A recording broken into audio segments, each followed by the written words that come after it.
Napakasakit para sa aming mga magulang paglihim ang kalat sarili mong mga anak. Sana hindi ito maging dahilan para magwatak-watak po tayo. Mag-isa na namang namatay sa kolera. Lina! Ano nangyayari sa'yo?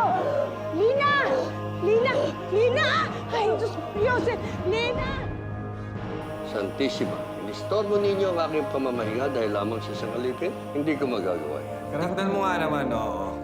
Kapag siniswerte ang isang tao, isang taga-Kalamba, nakakarating dito sa Madrid. Ako'y natutuwa na may isang pamilyar na muka na nandito ngayon sa lungsod. Senyor Rizal, maligayang pagdating dito sa Madrid. Hinuhuli ko lang ang loob niya. Sisiraan ko siya. Pagsisisihan niya kung bakit siya pumunta rito sa Espanya. Hindi ako magpapatalo sa isang Indio. Adios, amigos! Adios! Ay, nako! Ano ba ito?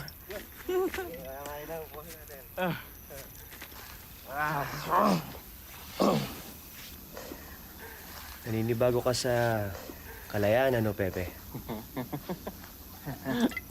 Oo, kaibigan. Ganyan ba kayo palagi dito? Lagi kayong umiinom at masaya? Araw-araw! Hanggat may pensyon na dumarating. Palipas lungkot lang. Makakasanayan mo rin yun, Pepe. Adios! Adios!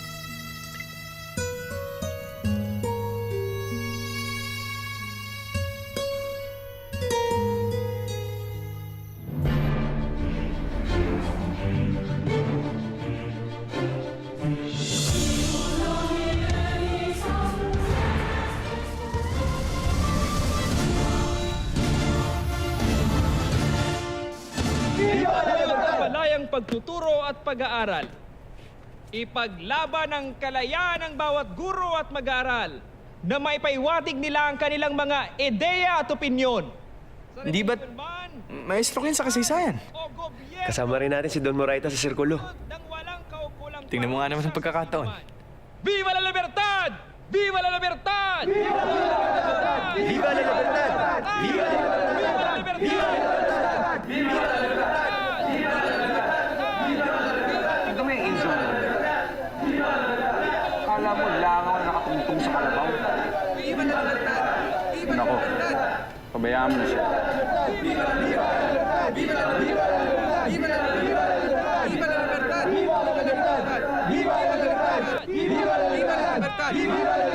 Namnamin mo to, Pepe.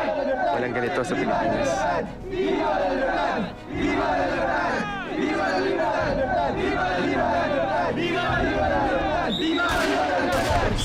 Halika na! Sa'yo! Please! Sandali, bakit ako hinuhuli nyo? Eto! Yung Indio na yan! Hinuhuli nyo! Hindi ako kasama dito, ah!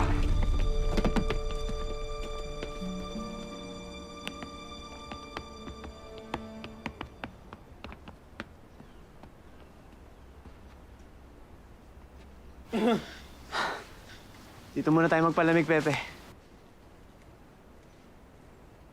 Buenas, buenas, Don Ortiga. Dito kami madalas magpunta para sa mga pagpupulong.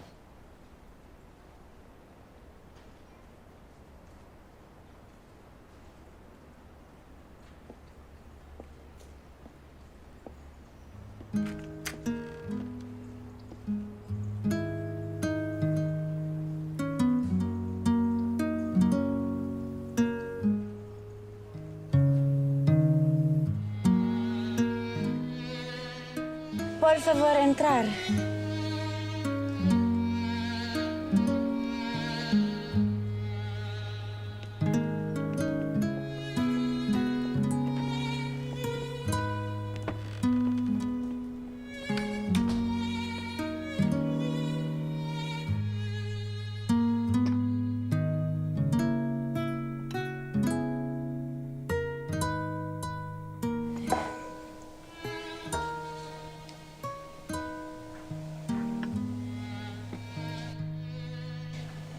Kukuha muna ako ng makakain.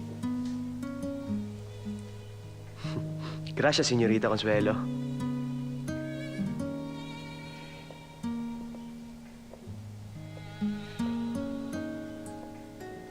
Nako, Pepe. Mahaba ang pila kung ibig mong ligawan si Consuelo. Andyan si Eduardo, si Marcelo at pati na rin yan si Antonio.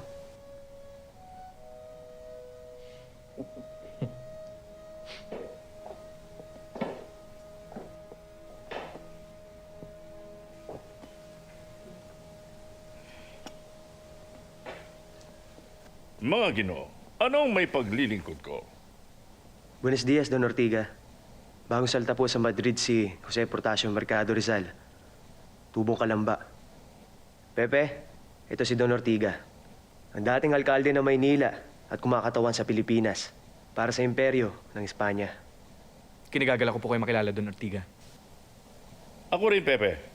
Natutuwa rin akong makilala ka. Bueno, upo muna kayo.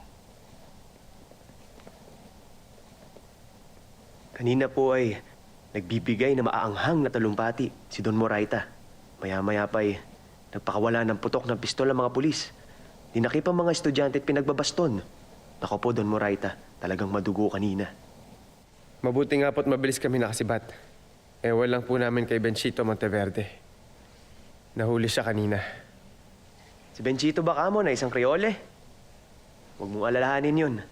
Sigurado ako matatakasan nun ng mga gwardya. Totoo, kung nahuli nga yon, ay pinatawag na sana ako para umareglo.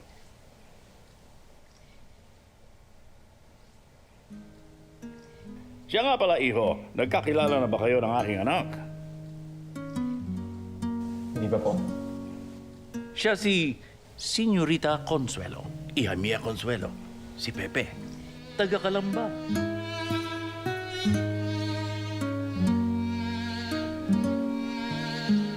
Kinagagala kita makilala, senyorita.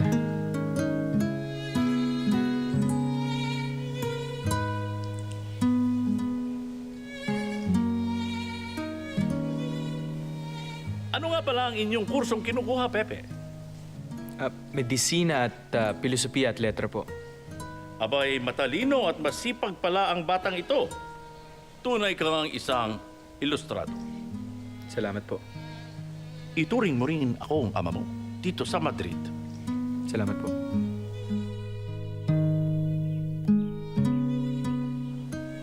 Sige, dali mo na.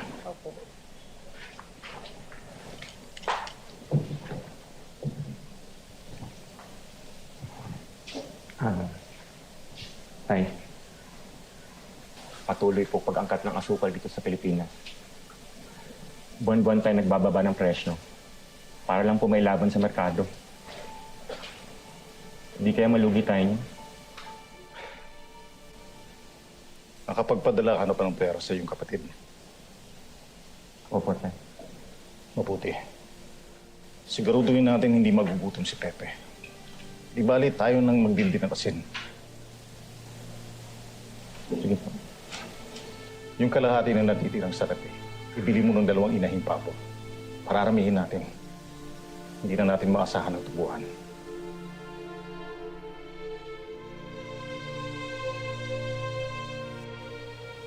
Bukas, ipagpatuloy natin ang pagpupulong ng Sirkulo Hispano y Filipino. At pag siniswerte si Don Moraita na di makulong, ay makakasama natin siya. Paalam, Don Ortiga. Paalam, Don Ortiga.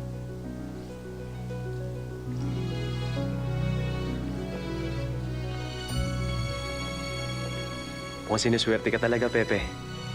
Yamado ka na. Magkunos dili ka, kaibigan.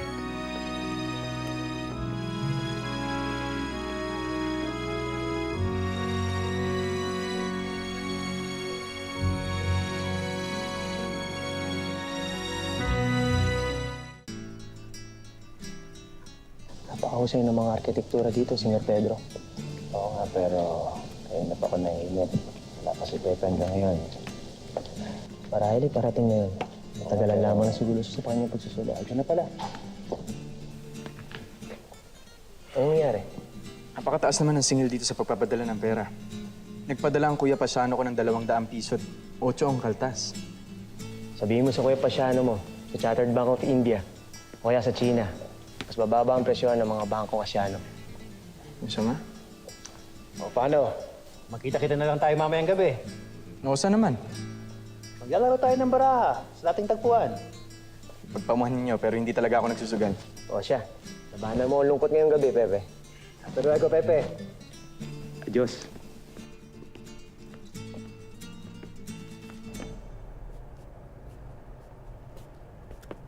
Pepe, may sulat ka't mga padala.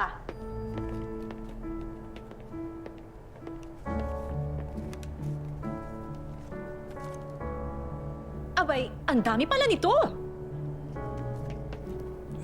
Naku, may bagong at minatamis sa santol. Ano ba yung mga yan? Ay, mga paborito ko pong pagkain.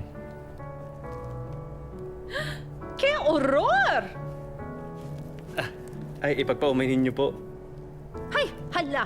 Sa kwarto mo na yan buksan. Salamat po!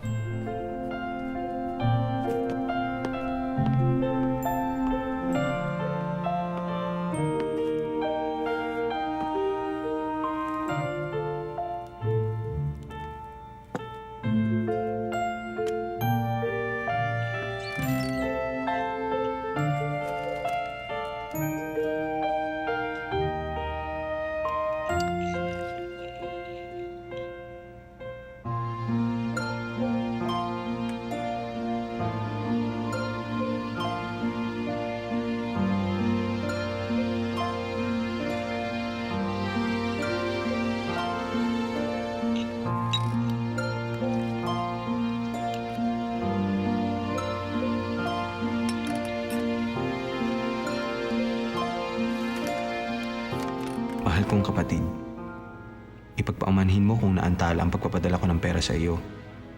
Lalong nagiging mahirap ang sitwasyon dito sa ating bayan. Marami ang nagkakasakit, marami ang walang makain. Namamatay sila ng walang laman at sikmura. Hindi na rin gaano kumikita ang ani ng ating bukid. At mahina na rin ang katawan ng ating mga magulang. Pagbutihin mo ang iyong pag-aaral. Hinihintay ng ating pamilya at ng ating bayan ang iyong pagbabalik. Ang iyong kapatid, Pasiano.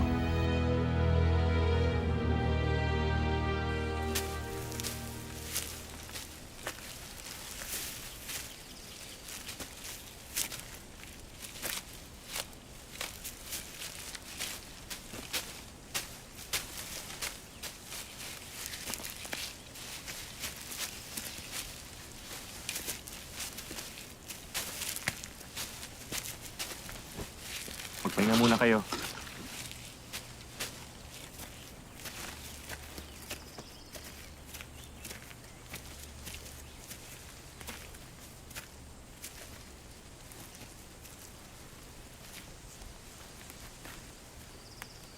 Ginoong Pasiano, utang na loob po namin sa inyo ang kabuhayan ng aming pamilya.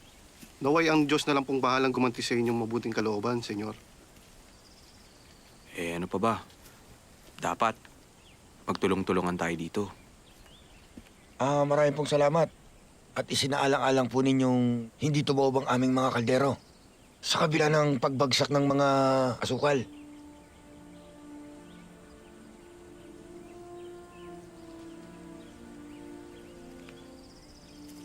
Salamat.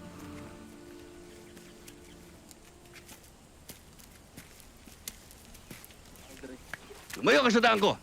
Tonto! Pasiano! Benakti! Ate. Kawang ka na Diyos.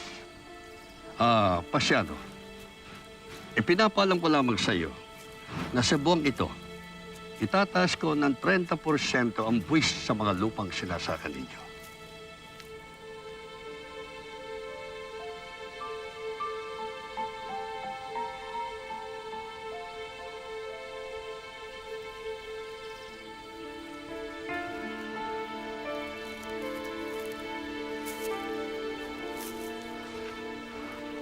Padre, hindi po ba pwedeng 10% ang taas lang? Pasiano, hindi tinatanggap ng bangko ang paninukluhod. Pero Padre, no. Pero sapagkat ako'y may magandang kalooban, bibigyan kita ng palugit ng 1 buwan. Pagkaraan nun, at hindi ka nakabayad ng 30%, mawawala ka ng lupang sinasaka. Maraming mga hasindero-hasindera dyan na kayang magbayad.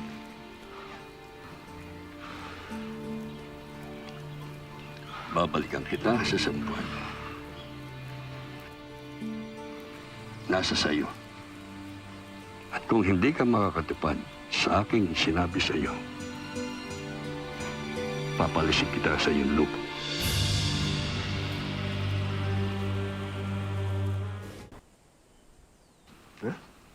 Tama.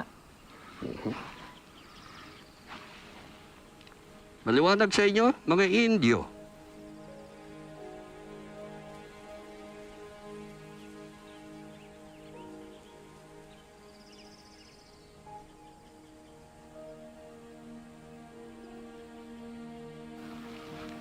Kapag nakalis na sila sa mga lupaing ito, ang babaeng yan, ang unang-unang gusto kong matanggal.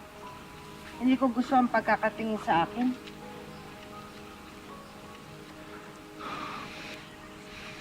Ganon din ang mga mata nitong si Pasiano. Para bang ako'y kakainin sa kanyang pagtingin sa akin. Tayo na. Huwag na nating pag-aksen ang panahon ng mga Indio.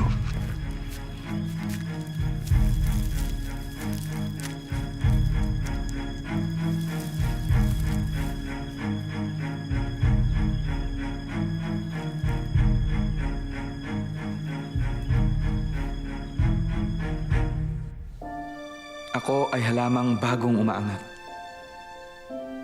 Bagong tumutubot sa silangan buhat.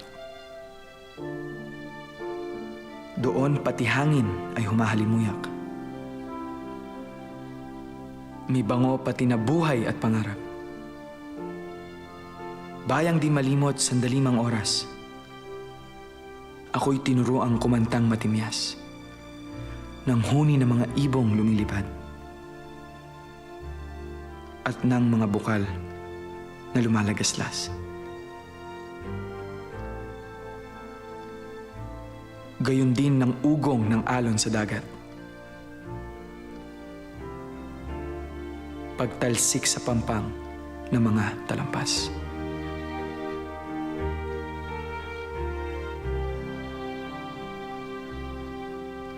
Sa gitna ng lumbay at sakit, na kinaguluhan ni ring pag-iisip, ang aking kaluluwa ngayoy tumatangis. Pagkat nangalanta ang lahat kong nais. Hinihingan ako ng tula.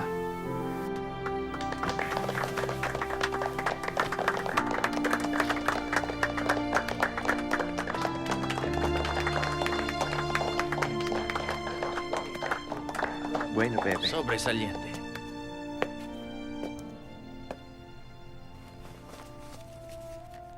Maraming salamat, Binibini.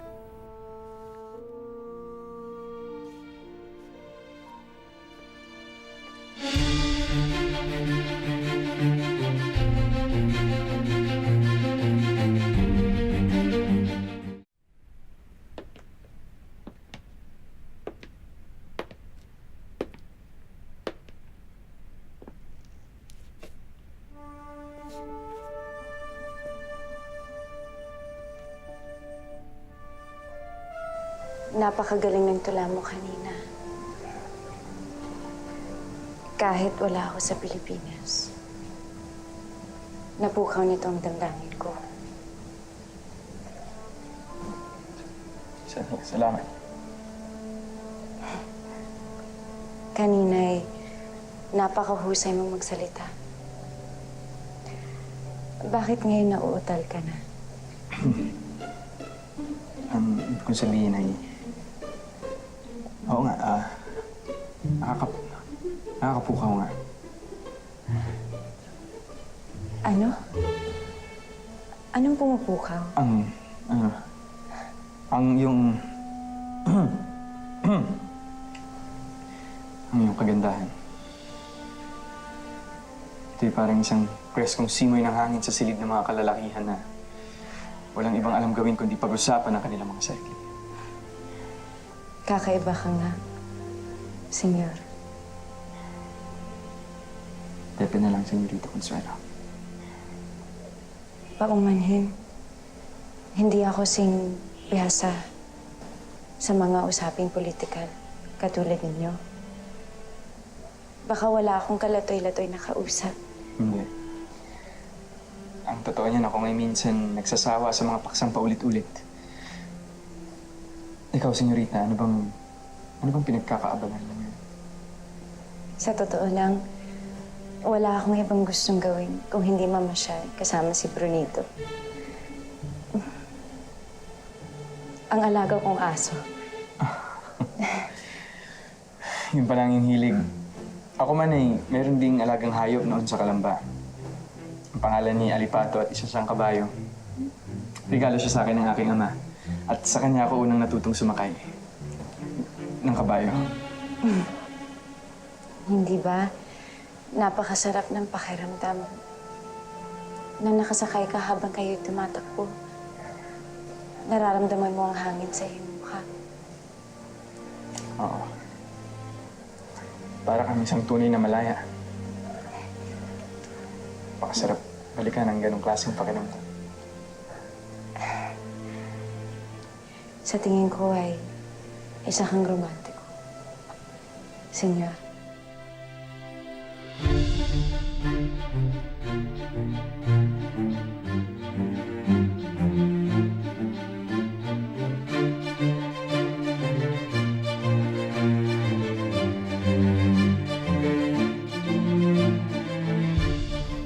Don Ortiga, mahal naming ama dito sa Madrid.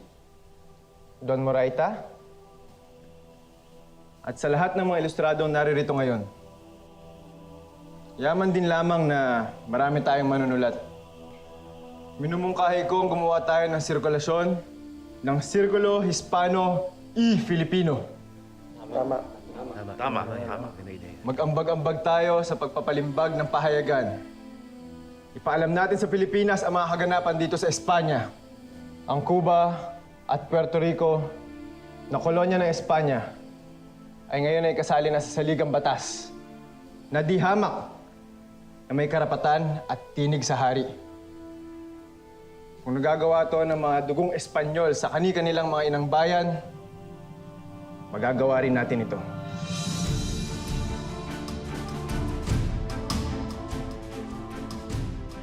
Viva España y las Islas Filipinas! Salud! Salud! Salud! Salud! Salud! Salud!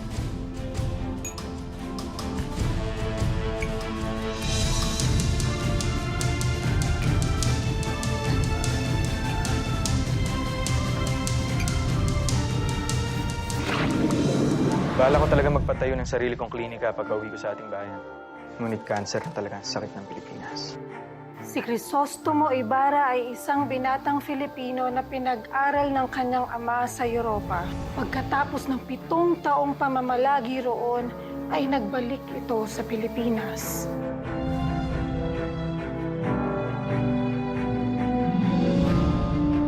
Ito na ang simula. Unti-unti lang mamumulat ang ibang bansa.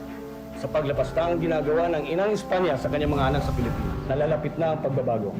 Kayo, Padre, ang pinupuntira ng paninira niya sa nobelang ito. No limit tangere. Leonor, iha, siya si Ginoong Kiping. Isa siyang inhenyero galing sa Inglaterra. Mahal na. Mahal kita, Leonor.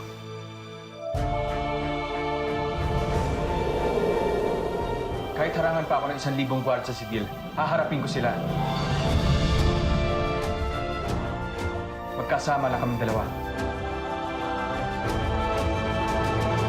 Sa papel na isinulat, aking mga salong pinapinukuhan habang lumulusong sa kumunoy at maiahon na bayan nag-arang sa apoy.